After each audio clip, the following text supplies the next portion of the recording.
2019년도 또 새해가 시작되고 또 두 번째 우리가 주의를 하나님께 드립니다. 여러분이 올 2019년도 또 한 번도 가보지 않은 그 길을 갈 때 우리 그 앞길이 평탄하지만은 않을 것입니다. 우리 앞에 많은 문제, 또 어려움, 또 사건들, 이런 것들이 또 있겠죠. 저와 여러분들은 이런 많은 문제들, 사건들, 어려움을 보는 그런 안목이 있어야 돼요. 그래서 우리가 안목이란 말은 사물과 또 사건을 잘 보고 분별해내는 식견을 보고 안목이라 이렇게 이야기합니다. 그래서 우리가 이야기할 때, 저 사람은 뭔가 안목이 있구나. 그렇게 이야기를 하죠. 민수기 14장에 보면 이제 가데스 바네아에서 가나안을 목전에 두고 12정탐꾼을 이 가나안 정탐을 위해서 보내죠. 근데 같은 가나안을 정탐하고 왔는데 10명의 정탐꾼은 그 가나안을 놓고 악평을 했어요. 저 가나안 땅은 이 거인들이 있고 우리는 거기에 비하면 메뚜기와 같다. 그래서 가면 다 몰살당하게 된다. 이 불신앙의 보고를 한 겁니다. 근데 여호수아와 갈렙 두 사람은 이 믿음의 보고를 했어요. 맞다. 저들은 거인이고 거기에 비해서 우리는 메뚜기와 같지만 저 가나안 땅은 하나님의 약속의 땅이요. 하나님이 함께 하신다면 저들은 우리의 밥이다. 그랬거든요. 같은 가나안을 보고 왔는데 10사람은 악평을 했다 이 말이에요. 두 사람은 믿음의 보고를 한 거예요. 10명은 들어가지 말자. 여호수아 갈렙은 정복하자 이렇게 본 것입니다. 같은 것을 보고 홍해라는 그 문제가 앞에 가로막고 있을 때 그 넘실거리는 그 홍해 앞에서 이스라엘 백성은 다 불신앙했어요. 우리를 매장시킬 곳이 없어서 이 홍해 바다에 다 빠뜨려서 우리를 장사 지내려고 하냐? 차라리 저 바로왕과 군대에게 항복하고 다시 애굽으로 돌아가자. 근데 모세는 어떻게 이야기합니까? 불신앙하지 말라. 너희는 가만히 서서 오늘날 여호와께서 행하시는 그 능력을 보라. 그리고 홍해를 향해서 기도하게 되죠. 근데 홍해가 갈라지잖아요. 같은 홍해라는 문제를 봤는데 그 홍해 앞에서 불신앙하는 사람, 또 하나님을 원망하는 사람이 있는가 하면 그걸 보고 홍해라는 그 문제를 기도로, 믿음으로 도전하는 사람이 있는 것입니다. 그 모세가 믿음을 가지고 기도할 때 그 홍해가 갈라졌다니까요.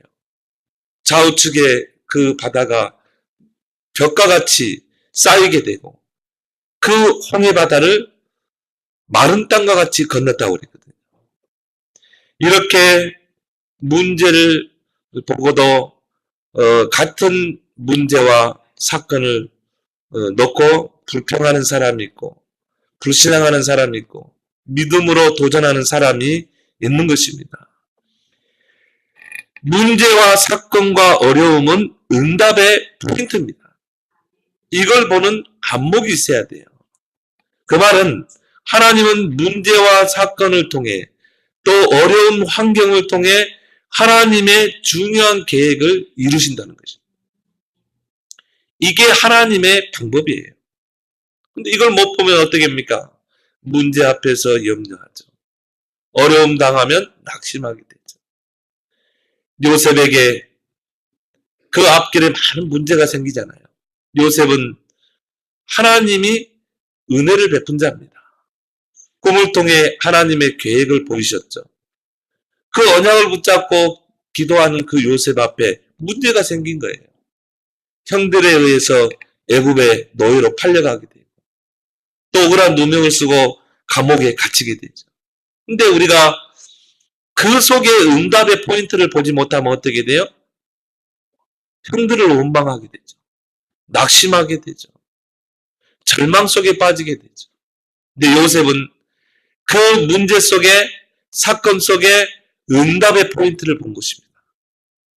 하나님이 나를 이 애굽으로 가게 하신 것이다. 나를 저 보디발의 집의 노예로 팔리게 한 것이다. 이것이 바로 하나님의 언약을 이루는 과정이다. 이 속에 하나님의 중요한 계획이 있다. 거기에서 하나님의 함께 하심을 누린 것입니다. 그리고 기도하면서 최선을 다한 거예요. 보디발이요, 그걸 보고 어떻겠습니까? 가정총무로 삼잖아요. 그리고 거기서 경제를 다 배우게 되잖아요. 우리가 볼 때는 분명히 문제지만 그거를 안목을, 영적인 눈을 뜨고 그 문제를 바라보면 거기에 하나님의 중요한 계획이 있는 거예요. 이걸 보고 우리는 영적인 안목이라 이렇게 말하는 것입니다. 예레미야 33장에 보면 예레미야가 바른 말을 한 것 때문에 감옥에 갇히게 되잖아요. 우리가 볼 때는 문제죠. 근데 예레미야 33장 1절에서 3절에 보면 그 위기 속에 빠진 그 예레미야에게 하나님의 말씀이 임하잖아요. 여러분이 문제를 만났습니까? 사건을 만났습니까? 하나님의 말씀을 보기 바랍니다. 반드시 문제 속에서 하나님의 말씀을 주세요. 예레미야에게 두 번째 말씀이 임하니라.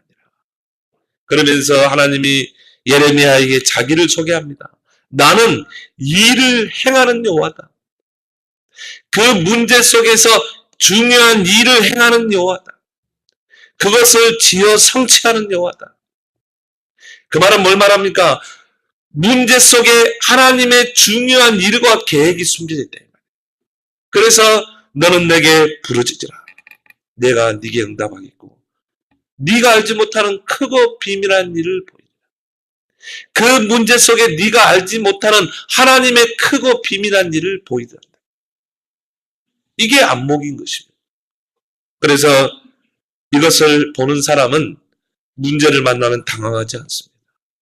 문제를 만나면 하나님의 말씀을 붙잡고 계획을 찾아 기도하는 것입니다. 그러면 하나님은 크고 비밀한 일을 보일 줄 믿습니다. 아무리 기도를 많이 해도요, 응답의 포인트를 보지 못하면 절대 응답이 안 되게 돼 있어요. 근데 신앙생활 잘하는 것은 뭡니까?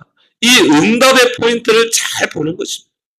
그 응답의 포인트가 문제 속에서, 또 사건 속에, 우리의 어려운 환경 속에 그 응답의 포인트가 있다니까요. 이걸 보는 사람은 문제를 만나면 어떻게 됩니까? 그 문제 속에 하나님의 계획을 찾기 기도하죠. 이 문제 속에 하나님의 계획이 뭘까? 하나님의 말씀을 들여다보기도 하죠. 왜? 그 문제 속에는 하나님의 중요한 계획이, 크고 비밀한 일이 숨겨져 있기 때문 것입니다. 그래서 빌립보 4장 오늘 6절 7절에 보면 아무것도 염려하지 말라는 거예요. 여러분이 문제를 당했습니까? 어려움 속에 있습니까? 아무것도 염려하지 말라. 왜? 그것이 응답의 포인트이기 때문에. 그걸 통해 하나님 중요한 계획을 이루기 때문에. 그래서 아무것도 염려하지 말고 모든 일을 기도와 간구로 너희 구할 것을 감사함으로 하나님께 하리라. 왜 감사함으로 기도해야 됩니까? 그 속에 하나님의 축복이 담겨있기 때문에. 그래서 모든 지각에 뛰어난 하나님의 평강이라고 그랬잖아요. 하나님은 다 알고 계셔요. 여러분 문제 속에 하나님의 계획이 있다는 걸 다 알고 계세요. 여러분의 어려움 속에 있다는 걸 하나님 다 알고 계십니다. 하나님은 여러분에게 문제를 주실 때 감당할 만한 문제만 주는 줄 믿습니다. 감당치 못할 문제는 주지 않아요. 여러분의 수준에 맞춰서 하나님이 문제를 줘서 하나님의 계획을 이루신다. 여러분의 믿음의 수준이 이 정도밖에 안 되면 그 정도 수준의 문제를 줘요. 여러분의 태평양 바다 같은 큰 문제, 태산과 같은 문제 주지 않습니다. 여러분 걱정할 필요 없어요. 여러분 요셉과 같은 다윗과 같은 문제는 주지 않을 것입니다. 왜 다윗에게 그 큰 문제를 줍니까? 다윗은 그거를 감당할 그릇이 돼 있겠죠. 왜 요셉에게 막 노예로 팔려가고, 왜 막 억울한 누명 쓰고 감옥에 가고, 왜 그런 문제를 줍니까? 요셉이 그걸 감당할 수 있기 때문에. 여러분에게 하나님은 감당할 문제만 주시고, 피할 길을 내시고 하나님은 문제를 주는 줄 믿습니다. 아브라함에게 100세에 낳은 아들 이삭을 모리아산의 번제로 희생제로 드리라고 그랬거든요. 굉장히 큰 문제입니다. 100세에 낳은 독자라니까요. 그걸 희생시켜서 하나님께 제물로 드리라는 거예요. 우리가 희생제물 하면 어린 양을 드려야 되잖아요. 근데 하나님은 그 아들을 제물로 드리라는 거예요. 여러분이라면 어떻게 하겠어요? 당장 도망가겠죠. 당장 하나님 그럴 수는 없습니다. 차라리 나를 죽이십시오. 아마 저에게 그런 시험을 줬다면 저는 그렇게 했어요. 차라리 나를 죽이십시오. 어떻게 내 자식을 하나님께 희생 제물로 드릴 수 있냐 이 말이에요. 아브라함은요. 그 아내와 의논하지 않고 아침 일찍이 이삭을 데리고 종들을 데리고 그 산을 향해 가잖아요. 산 중턱에 종들을 두고 가잖아요. 왜? 종들이 그 장면을 보면 가만히 두겠어요? 아브라함을 붙잡고 이 주인이여 그러면 안 됩니다. 막 만류하고 막 했겠죠. 아브라함이 산 중턱에 종들 2명을 딱 놓고 내가 내 아들과 함께 하나님이 지시하신 저 산에 가서 희생 제사를 드리고 너에게로 다시 돌아오겠다고 그랬어요. 아브라함은 이미 알고 있었던 거예요. 이게 믿음인 줄 믿습니다. 여러분 문제를 만났습니까? 믿음으로 도전해야 돼요. 하나님의 크고 비밀한 일이 있기 때문에. 그 아들을 데리고 모리아산에 가세요. 올라가는데 아버지 이 나무도 있고 희생제사를 드릴 나무도 있고 불도 있는데 희생제물이 어디 있습니까? 아브라함 또 기가 막힌 말 하잖아요. 하나님이 준비해 놨을 것이다. 그래서 모리아산 정상에 가서 돌을 쌓아서 제단을 쌓습니다. 그리고 그 아들을요 포송줄로 묶었다니까요. 도망 못 가게. 그 정도 되면 눈치를 채잖아요. 우리 주혁이 같으면 당장 아버지 지금 뭐 하십니까? 당장 도망갔겠죠. 그 아버지의 그 아들이라. 포송줄로 묶는데요. 그대로 있었다니까. 순종했다. 그 아들을 들어서요. 그 제단에 올려놓고 돌 제단 위에 나무를 쌓고 거기다 올려놨다. 근데 이제는 뭐 한 차례예요? 희생시킬 차례잖아요. 칼을 들어가지고 탁 내려치려고 하는데요. 하나님이요. 아브라함아 아브라함아. 하나님이 급하게 아브라함아 아브라함아. 네 아들에게서 칼을 떼라. 내가 이제 네가 나를 신뢰하는 것을 내가 이제 확인했다. 하나님은 여러분에게 문제를 주어서 정말 여러분이 하나님을 신뢰하고 믿는지 테스트를 하십니다. 그 시험이란 말이요. 영어로 2개가 있어요. 템테이션이 있고 테스트가 있어요.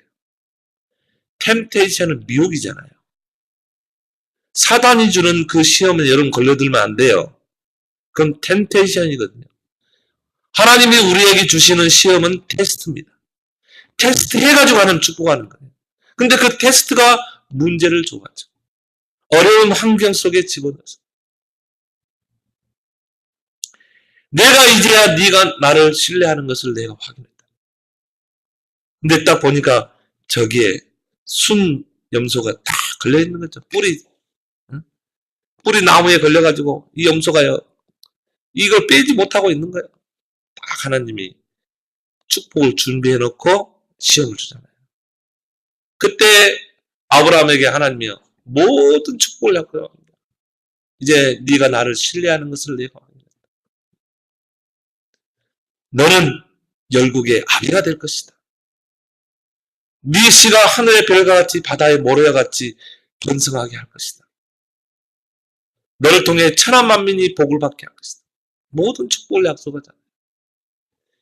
그래서 문제 속에는 하나님의 응답의 포인트가 있는 줄 믿습니다. 이걸 잘 봐야 돼요. 여러분이 문제 만나면요, 기회다. 진짜 내가 하나님께 응답받을 기회다. 이게 하나님의 방법이에요. 답이 없는 문제는 없어요. 진짜 문제는 진짜 답이 있는 줄 믿습니다. 이걸 볼 수 있는 안목이 있어야 한다 이 말이에요. 그래서 아무것도 염려하지 마. 그러면 우리가 이 문제 속에 사건 속에서 이런 영적인 안목을 보는 눈을 키우려면 어떻게 하면 됩니까? 첫 번째로 모든 문제를 그리스도 안에서 재해석해야 돼요. 문제로 보면 문제예요. 그 문제를 그리스도의 복음의 눈으로 보면 축복인 줄 믿습니다. 재해석해야 돼요. 재해석해야 재적용이 되는 거예요. 그렇죠? 이건 문제 아니야. 내 인생의 주인 되신 그리스도께서 이 문제를 다 끝냈어. 그럼 재적용되잖아요. 기도하게 되죠. 믿음을 가지고 도전하게 되죠. 모든 문제의 근본 시작이 창세기 3장 사건에서 시작됐어요. 그것은 우리의 지식과 경험으로 알게 되는 게 아니라 하나님의 말씀에 그렇게 기록되어 있어요. 인간의 모든 문제가 창세기 3장에서 시작됐다. 원래 인간은 창세기 1장 27절에 하나님의 형상으로 지음받았어요. 그 말은 뭡니까? 하나님과 함께 살도록, 그 안에서 모든 축복을 누리도록, 이게 우리의 신분이었어요. 창세기 1장 28절에 그 형상대로 지음받은 인간에게 하나님이 약속했죠. 너는 생육하고 번성하라, 충만하라, 정복하라, 다스리라. 하나님의 축복을 5단어로 설명할 수 있어요. 생육, 번성, 충만, 정복, 다스리는 법. 그걸 보고 우리는 뭐라고 그러죠? 권세라고 그러죠. 그래서 우리는요, 하나님의 자녀의 신분과 권세가 있는 줄 믿습니다. 이게 원래 우리 인간이 받았던 그 축복이라니까요. 창세기 2장 7절에 하나님이 우리 인간을 영적인 존재로 창조했어요. 그건 뭘 말합니까? 하나님이 우리에게 주신 그 영적인 모든 축복과 배경을 누리도록 우리 인간을 창조했다니까요. 저 우상 앞에 머리 쪼아리는 그런 하급한 존재로 우리 인간을 만든 게 아니라 이 말이에요. 무엇을 먹을까 마실까 이룰까 그런 걸 쫓아 사는 하급적인 존재로 창조한 게 아니라 이 말이에요. 하나님의 흙으로 사람을 만들고 그 코에 생기를 넣으니 생명이 된지라. 영적인 존재로 창조했다. 영적인 모든 축복과 배경을 누릴 수 있도록 우리 인간을 창조한 거예요. 성경에 보니까 개에게 하나님이 생기를 불어넣었다는 말이 안 나와요. 이 짐승들은 다 흙으로 만든 거예요. 딱 흙으로 죽으면 흙으로 돌아가잖아요. 우리 인간도 흙으로 만들었지만 코에 생기를 넣었다. 하나님의 영을 불어넣었다 이 말이에요. 하나님과 함께하는 자로, 영적인 존재로, 영적인 축복을 누리는 자로. 그래서 여러분이 문제를 만나면요, 그 영적인 배경 축복을 가지고 기도하는 거예요. 우리가 기도할 때 하나님이 성령으로 역사하잖아요. 기도하면 하나님이 돕는 천사를 동원하잖아요. 우리가 기도할 때 하나님 나라가 임하잖아요. 그 축복과 배경을 우리에게 주신 거예요. 근데요, 모든 문제의 근원이 창세기 3장에서 시작되잖아요. 들에 있는 들짐 중에 뱀이 가장 강조하네요. 그렇죠? 하나님의 말씀인 성경은 모든 문제의 원인자를 사단으로 보고 있어요. 마귀로 보고 있어요. 마귀란 말은 우리나라 말이에요. 사탄, 마귀 같은 말이에요. 원래는 천사였죠. 여기 하나님을 대적하고 타락한 것이죠. 그 타락한 천사, 대적자 그렇게 말합니다. 요한계시록 2장 9절에 보면 옛 뱀, 곧 마귀라고도 하고 사단이라고도 하는 자. 온 천하를 깨는 자라고 했어요. 그 말은 뭐라는 말입니까? 창세기 3장의 그 옛 뱀이 바로 사단이라는 거예요. 그러면 모든 문제의 원인자가 누구예요? 사단이에요. 그 사단이 선악과를 가지고 우리 인간을 무너뜨려 버린 것입니다. 그래서 모든 문제의 원인은 뭡니까? 죄가 들어와 버린 거예요. 하나님의 형상대로 영적인 존재로 지음받은 우리 인간에게 속에 죄가 들어와 버려요. 죄가. 선악과를 따먹지 말라. 반드시 죽으리라. 하나님이 말씀하셨는데 이 사탄이 그걸 가지고 미혹했다니까요. 네가 이걸 먹으면 죽지 않아. 네가 하나님처럼 되는 거야. 그 미혹에 속아서 내 기준을 가지고 선악을 따먹은 거예요. 하나님의 말씀의 기준을 가지고 선악과를 봐야 되는데 그러면 이거는 먹어서는 안 돼. 이거는 언약이야. 근데 이게요. 사탄의 미혹을 받게 되니까 내 기준을 가지고 선악과를 보는 거예요. 내 기준을 가지고 문제를 보면 이게 문제가 되는 거예요. 그러니까 보암짓도 하고 먹음짓도 하고 탐선하기도 한지라. 그래서 뭡니까? 내 의지를 가지고 선악과를 따먹어요. 그래서 그걸 보고 우리가 죄라고 그래요. 죄는 물론 우리가 막 거짓말하고 살인하고 그것도 죄죠. 그건 자범죄. 근데 선악과를 따먹은 그 불순종의 죄, 이걸 보고 오리지널 죄, 원죄라 이렇게 말하는 것입니다. 내가 짓지 않았지만 내 안에 들어와 있는 죄. 그 원죄 때문에 우리가 자범죄를 짓는 거죠.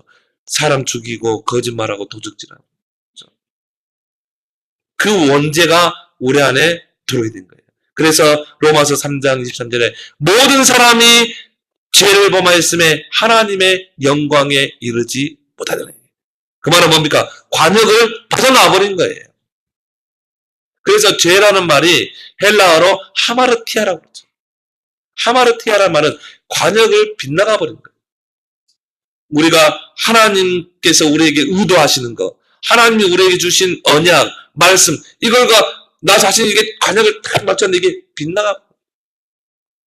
그러니까요, 하나님 떠난 사람은요, 전혀 하나님의 뜻과 상관없이 살잖아요. 관역을 벗어나서 살잖아요. 관역을 벗어나다. 죄가 들어오게 된 겁니다. 모든 문제의 원인자는 누구라고요? 사탄. 모든 문제의 원인은 뭡니까? 죄가 들어오면서. 그 결과 어떻게 됐습니까? 물고기가 물을 떠난 것처럼 하나님을 떠난 것입니다. 하나님을 떠났다는 걸 뭘 말합니까? 모든 게 단절되어 버린 거예요. 하나님께로부터 오는 모든 그 축복이 다 단절되고, 생명에서 단절되고요. 하나님과의 관계에서 단절되고, 모든 축복이 다 단절된 거예요. 그렇죠? 물고기가 물을 떠나게 되면 어떻게? 물을 통해 받아야 될 혜택이 다 단절되어 버리잖아요. 우리가 하나님과 함께 살도록 형상으로 지음받은 우리 인생이 하나님을 떠나버리면 모든 게 단절되게 되어 있어요. 생명, 관계, 축복 다 단절된 것입니다. 이것만큼 큰 불행이 어디가 있겠어요? 이것만큼 큰 고통이 어디가 있겠어요? 그래서 하나님을 떠나자마자 고통이 시작되는 거죠. 물고기가 물에서 물을 떠나면 떠난 즉시 고통이 오는 거예요. 모든 게 다 고통이에요. 나무가 땅에 뿌리 뽑히면 어떻게 돼요? 모든 자연의 혜택이 다 고통이 된다. 저주가 되는 거예요. 비가 내린다. 그 비도 저주가 되고, 태양이 내리친다. 뿌리 뽑힌 나무는 고통이요, 저주인 것입니다. 하나님 떠난 인생은 모든 게 저주요, 재앙이요, 모든 게 문제인 줄 믿습니다. 목사님, 저 사람, 참 잘 되고, 돈도 많고, 그런데, 아니에요. 저주입니다. 그래서 진짜 복음 가진 자가 경제를 취해야 돼요. 그게 복인 줄 믿습니다. 하나님 떠난 인생이 돈 많아봤자. 여러분, 부러워요? 그게 12가지 문제 속에 있어요. 결국 무너집니다. 창세기 3장 아래 사는 인생은 모든 게 문제예요. 모든 게. 예를 들어서 2장 3절에 본질상 진노 아래 있기 때문에 그래요. 물을 떠난 물고기와 같이, 땅에서 뿌리 뽑힌 나무와 같이. 이번에 이학번 주간에 어린이 수련회를 다녀왔거든요. 근데 한 방에 12명을 몰아넣더라고요. 이번에 참 우리가 한꺼번에 입금했잖아요. 그러니까 지동으로 갔어요. 다음에는 우리가 갈 때 미리 걷어서 빨리 입금합시다. 그러면 지동으로 딱 가요. 근데 숫자가 너무 많아가지고 8명이 들어갈 방에 12명을 집어넣은 거예요. 이제. 근데 거기에 이제 어떤 대구에 있는 목사님이 이렇게 오셨어요.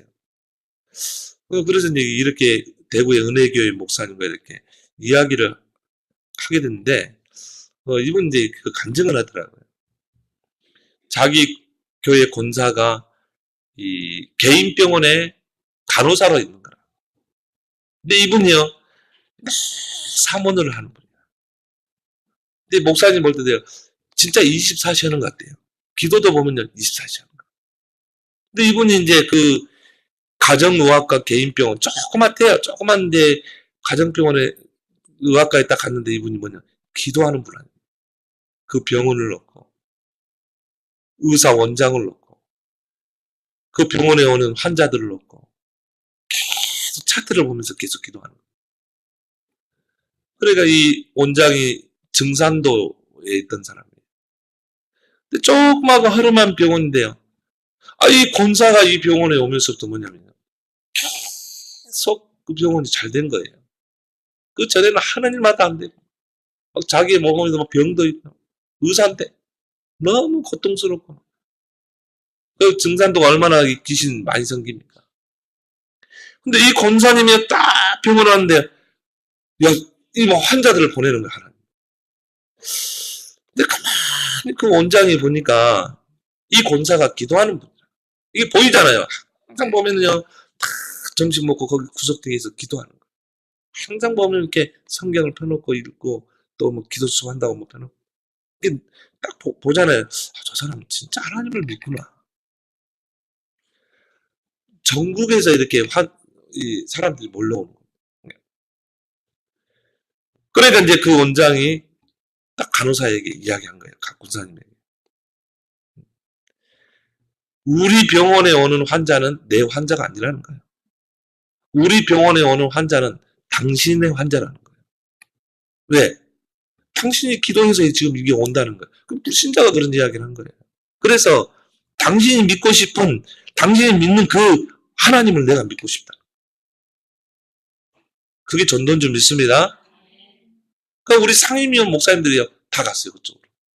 그분이 뭐냐면은, 이 허리, 뭐 관절, 이거 병원에서 안 되잖아요.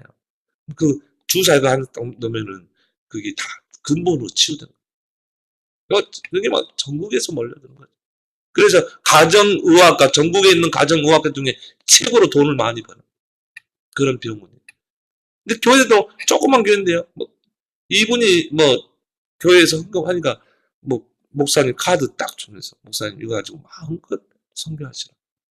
그 작은 교회인데 목사님이 보니까 전 세계를 다니면서 제자를 키우더라고요. 랩런트를 키우고. 그게 전도인 줄 믿습니다.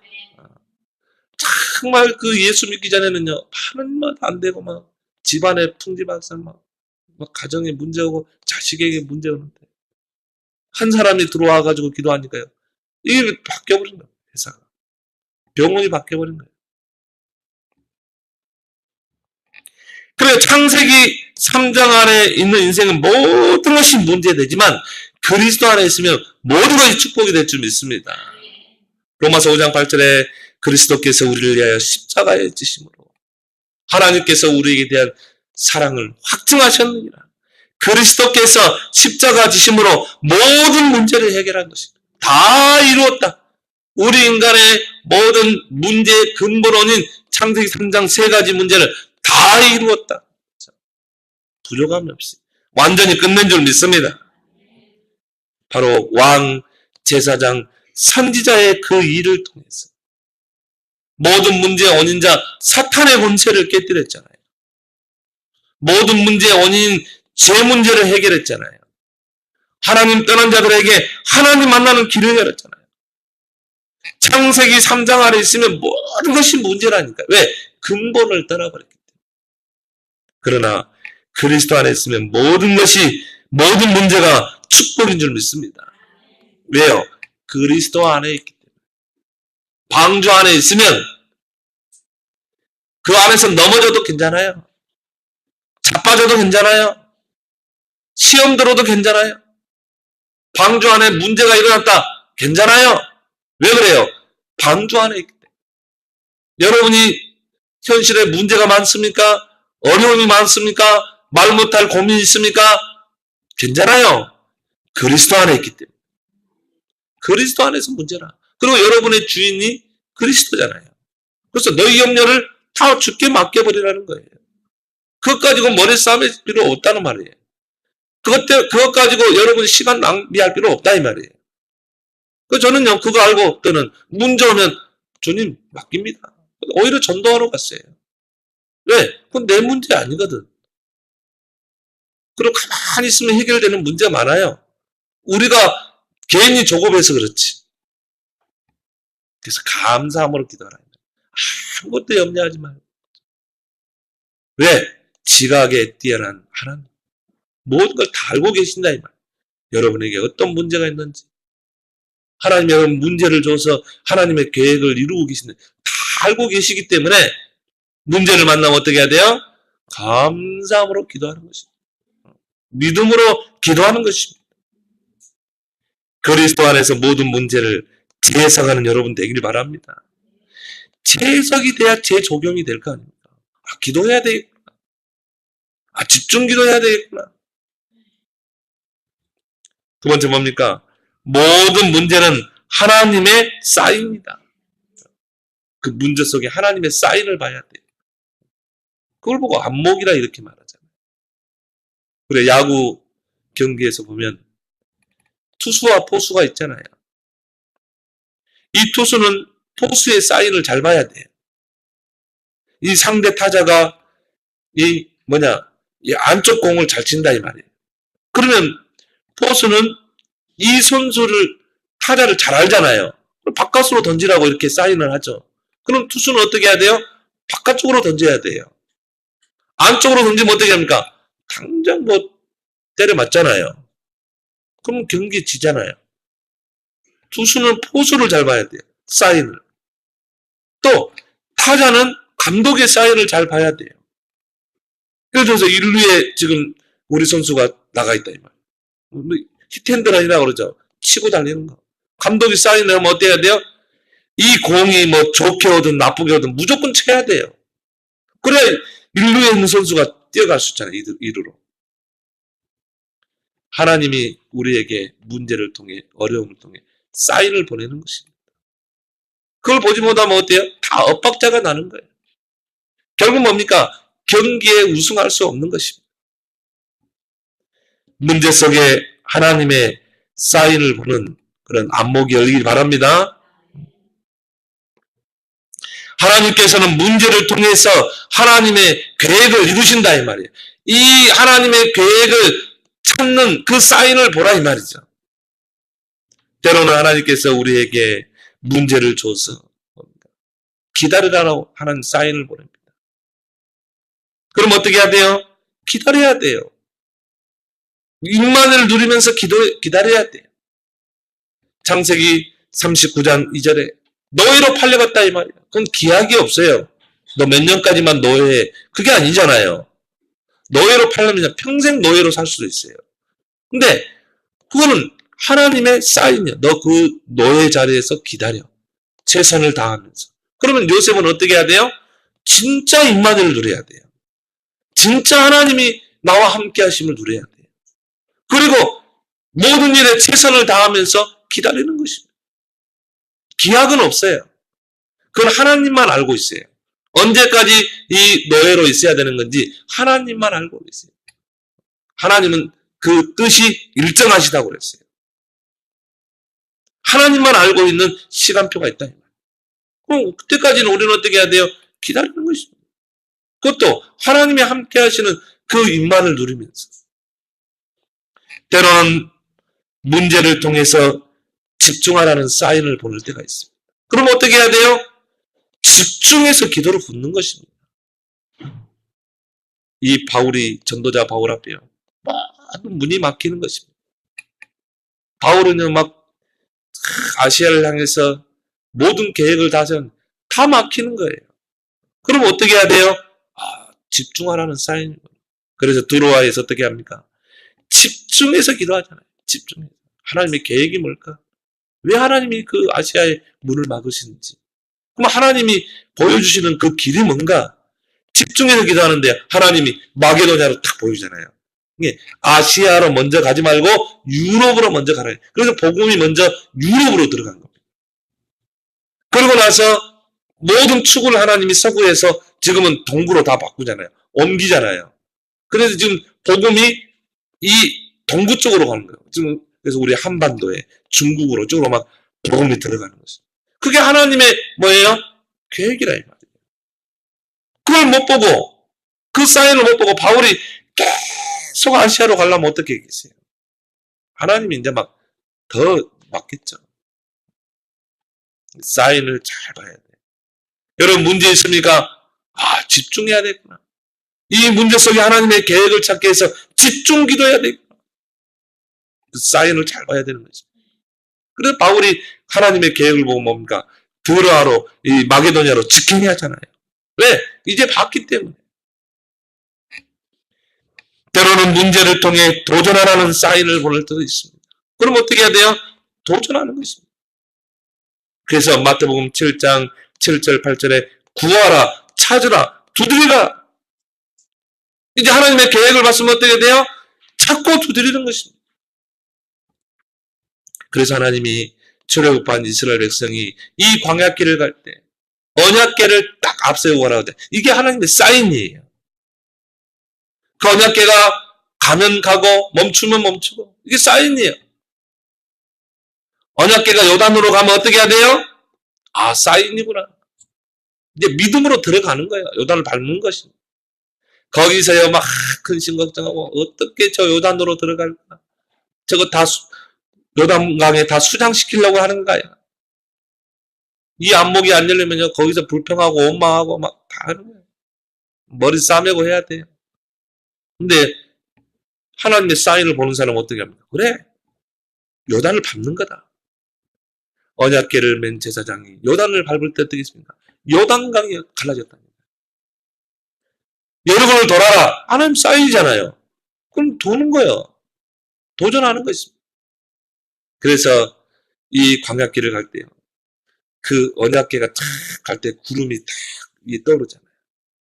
이 구름이 딱 진행하면 이스라엘 백성이 같이 진행하는 거예요. 언약궤가 그 구름을, 하나님의 구름을 보면서. 근데 그 구름이 딱 멈추면 어떻게 해야 돼요? 언약궤가 딱 멈추고 이스라엘 백성은 거기서 이제 뭡니까? 그 언약궤를 중심으로 성막을 중심으로 딱 장막을 치는 것입니다. 이제는 기다리라는 거.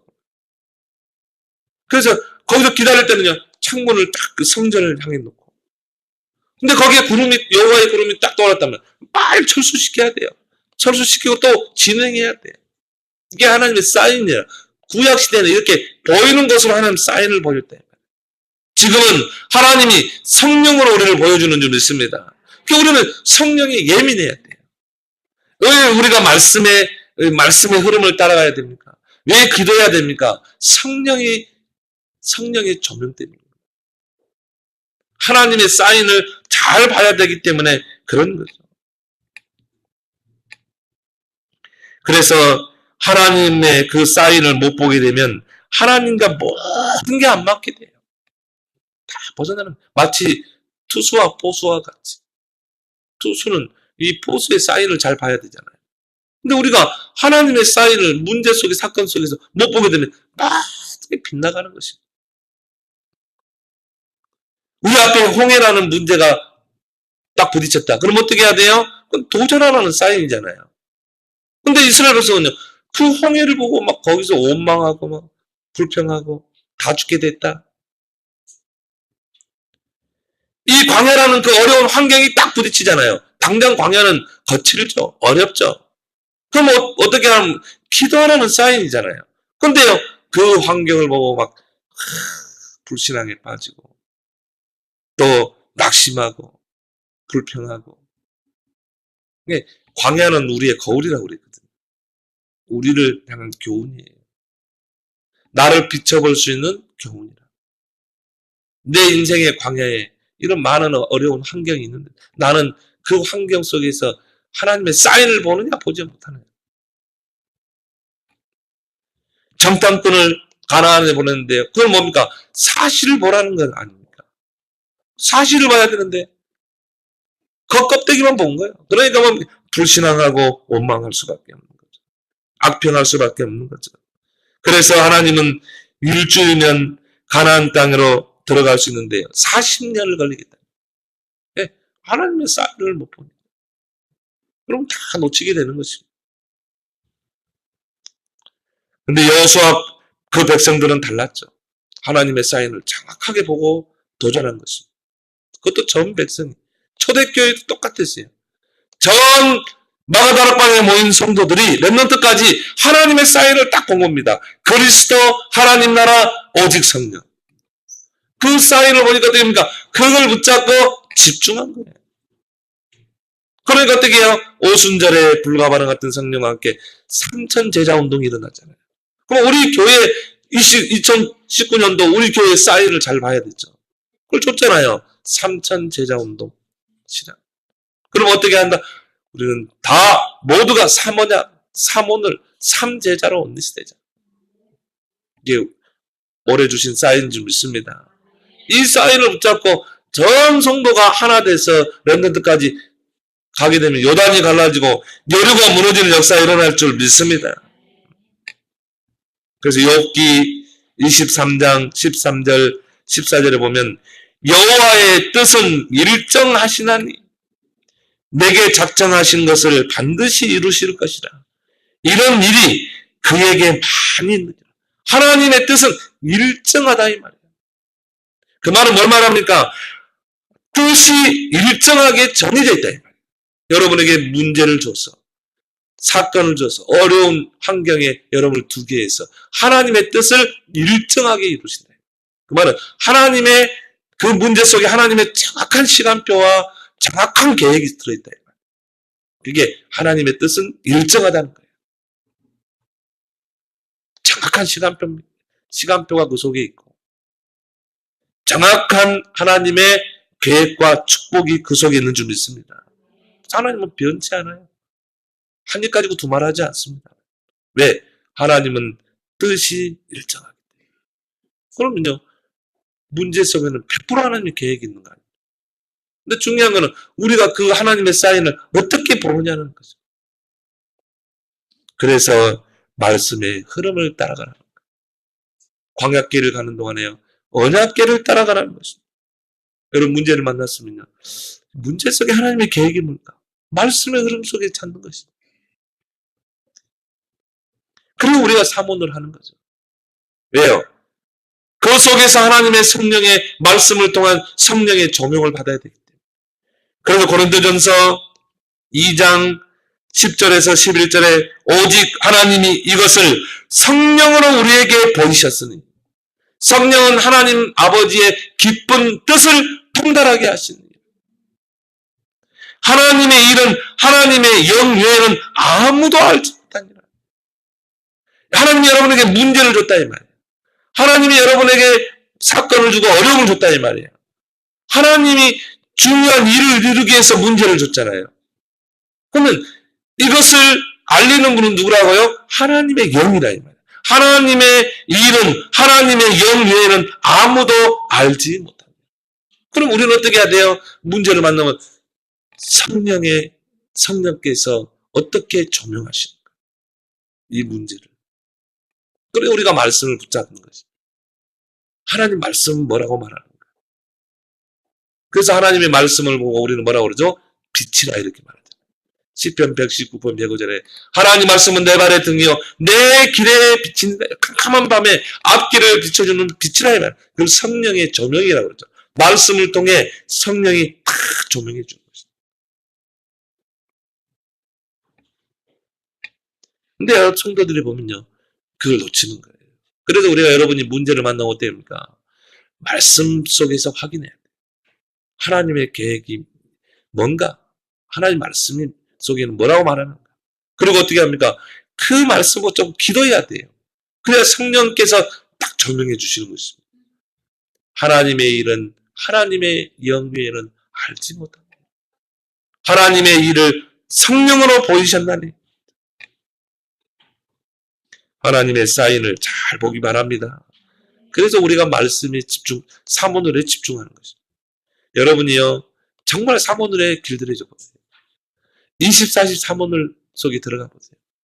여러분 앞에 문제, 사건, 어려움 다 응답과 축복이 될 줄 믿습니다. 절대 불신앙하지 않습니다. 사모를 하는 사람은요, 절대 불신앙하지 않습니다. 그렇다면 우리가 세 번째 뭡니까? 문제를 만났을 때 우리가 어떻게 대응할 것인가? 이 대응법을 우리가 익혀야 돼요. 우리가 화재 나면은 그거를 대응할 수 있는 요령을 알아야 되잖아요. 여러분 예를 들어서 호텔에서 투숙하고 있는데 화재가 났다. 그러면 어떻게 대응해야 할까? 그런 요령을 알고 있어야 대처를 할 수 있잖아요. 이걸 요령을 모르니까 막 참사가 일어나는 거 아닙니까? 우리에게 일어나는 그런 많은 문제들, 어려움들. 그 문제를 만났을 때 어떻게 대응할 것인가? 그 법을 알아야 된다. 많은 교인들이 문제에 대한 그 대응법을 몰라요. 그러니까 문제 만나면 어떻게 합니까? 염려하고, 근심하고, 걱정하고, 불신하고. 성경은 너희 염려를 맡겨버리라고. 그 대응할 수 있는 방법을 모르는 거예요. 여러분이 문제를 만났을 때는 가장 첫 번째 여러분의 신분을 확인하길 바랍니다. 나는 누구인가? 여러분 자신에게 질문해봐요. 나는 누군가? 저 문제 앞에서 머리 싸매고 고민하는 그런 신분인가? 그럼 내가 불신자 수준밖에 안 되잖아요. 불신자, 하나님 떠난 불신자는 당연히 염려해야 되죠. 당연히 그 문제가 문제죠. 근데 그리스도께서 내 인생의 모든 문제를 해결하시고 지금 부활하셔서 나와 함께 하잖아요. 나는 누구인가? 그 반드시 확인하고 거기에 대한 답을 찾아야 돼요. 나는 누구인가? 요한복음 19장 3절에 다 이루었다. 여러분의 인생의 모든 문제를 십자가에서 다 해결하신 주님이 여러분 안에 보혜사로 계시잖아요. 요한복음 14장 16절 17절에 내가 보혜사로 영원토록 너희와 함께하겠다. 우리는 하나님의 함께하는 신분입니다. 빌보서 1장 6절에 그리스도 예수의 날까지 이루어가는 그런 존재라 이 말이에요. 그럼 우리에게 있는 문제는 뭡니까? 이루어가는 하나의 과정일 뿐이라 이 말이에요. 그러니까 낙심할 필요가 없는 거예요. 왜? 하나님이 나를 부르신 계획을 이루는 과정이라. 요셉에게 너의 감옥 과정일 뿐이에요. 잠시 지나가는 과정이라. 자, 신분을 확인했으면 어떻게 해야 돼요? 그 문제 속에 하나님의 계획을 찾아야 돼요. 왜 하나님이 이 문제를 주셨지? 왜 하나님이 나를 이 어려움 속에 빠뜨리지? 그 하나님의 계획, 그 속에 답을 찾아야 되는 것입니다. 왜요? 답이 없는 문제는 없기 때문에. 하나님은 그 문제를 통해 하나님이 하시고자 하는 그 계획을 이루기 때문에. 그래서 빌립보 1장 10절에 지극히 선한 것을 분별하라고 했잖아요. 이 문제 속에 하나님의 지극히 선한 게 뭔가? 왜 하나님 나에게 이런 어려움을 주는가? 아, 나를 갱신하라고 하는 거구나. 아, 나를 하나님이 연단시키는구나. 진짜 하나님만 바라보도록 나를 연단하시는구나.